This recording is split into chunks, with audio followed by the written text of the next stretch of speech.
Salam guys yang terkasih di dalam Tuhan Yesus Kristus. Salam jumpa kembali dengan sumber artikel media Rohani Parakletos. Untuk pembacaan artikel rohani pada saat ini dengan judul Antara Perjanjian dan Sunat Part 3. Sukacita dan kebahagiaan bukan hanya dirasakan oleh Zakaria dan Elisabet selaku orang tua, tetapi juga dirasakan oleh banyak orang. Tanda sukacita ditunjukkan dengan kedatangan mereka ke kediaman Imam Zakaria pasca kelahiran Yohanes Pembaptis, karena pada hari itu mereka akan memberikan penanda pada bayinya dengan sunat. Apabila seorang bayi laki-laki sudah disunat pada umur 8 hari, berarti anak tersebut sudah terhisap ke dalam perjanjian dengan Allah. Seandainya bayi umur 8 hari oleh orang tuanya tidak disunat, dia dianggap bukan bagian dari bangsa Israel dan harus dimatikan. Istilah sunat muncul pertama kali pada eranya Abraham, yaitu sebagai tanda perjanjian antara Allah dengan dirinya. Ketika itu ia berumur 99 tahun, sedangkan Sarai berumur 90 tahun. Sebelum perjanjian ini dilakukan, terlebih dahulu Allah memerintahkan hiduplah di hadapanku dengan tidak tercela. Mengapa harus ada syarat untuk hidup tidak tercela? Karena Allah itu kudus dan manusia harus demikian juga, karena tanpa kekudusan manusia tidak bisa melakukan sesuatu di hadapan Allah. Adapun janji Tuhan kepada Abraham, 1. Aku akan membuat engkau sangat banyak. Responnya ia sujud di hadapan dia. 2. Engkau akan menjadi bapa sejumlah besar bangsa. Abraham diganti dengan Abraham. Aku akan membuat engkau beranak cucu sangat banyak.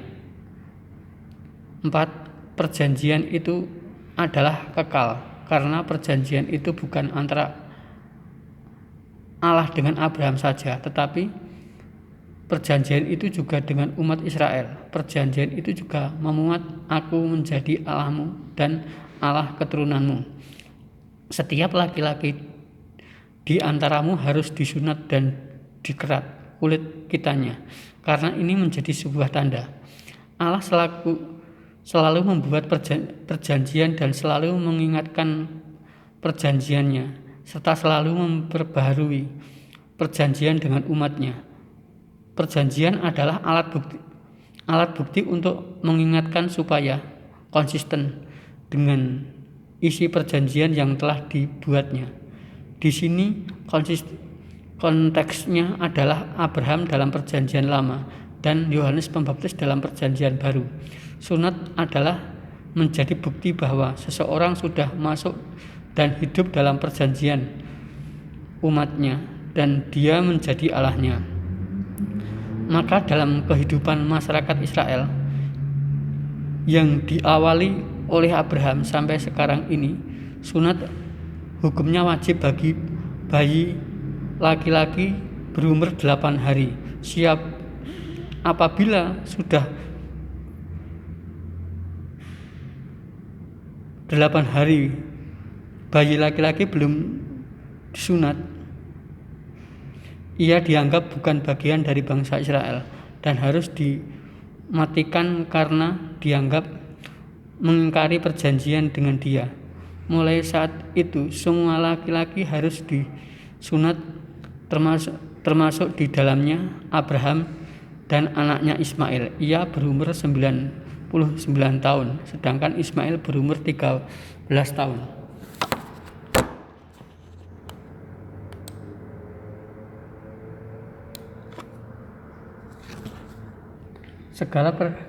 Segala perjanjian atau suatu yang telah difirmankan pasti akan digenapi dan tidak bisa diubah atau dibatalkan oleh siapapun di dunia ini, termasuk ketika Sarai istrinya Abraham ditetapkan sebagai ibu bangsa-bangsa. Ia sendiri sebagai suami ketika diberitahu oleh dia bahwa istrinya akan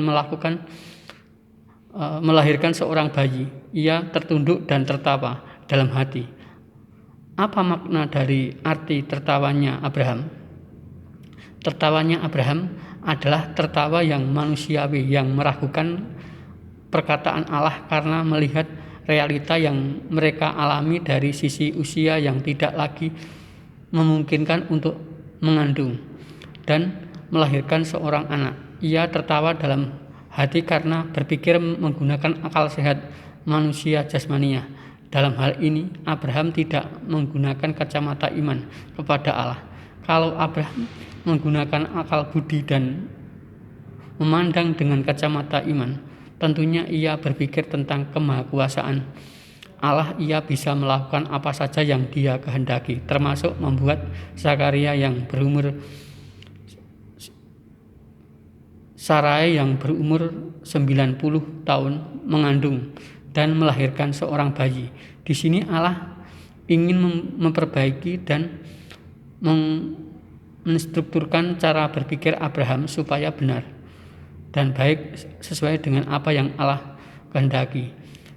Dia sebagai yang maha kuasa sanggup melakukan segala perkara yang besar yang melampaui segala akal. Karena Abraham berpikir manusiawi, ia menyerahkan Ismail anak dari Hagar untuk menjadi anak perjanjian kepada Allah, sebab dia teguh dengan janjinya. Karena Hagar bukan perempuan Israel dan dia bukan istri resminya Abraham, tetapi dia adalah budak dan gundiknya.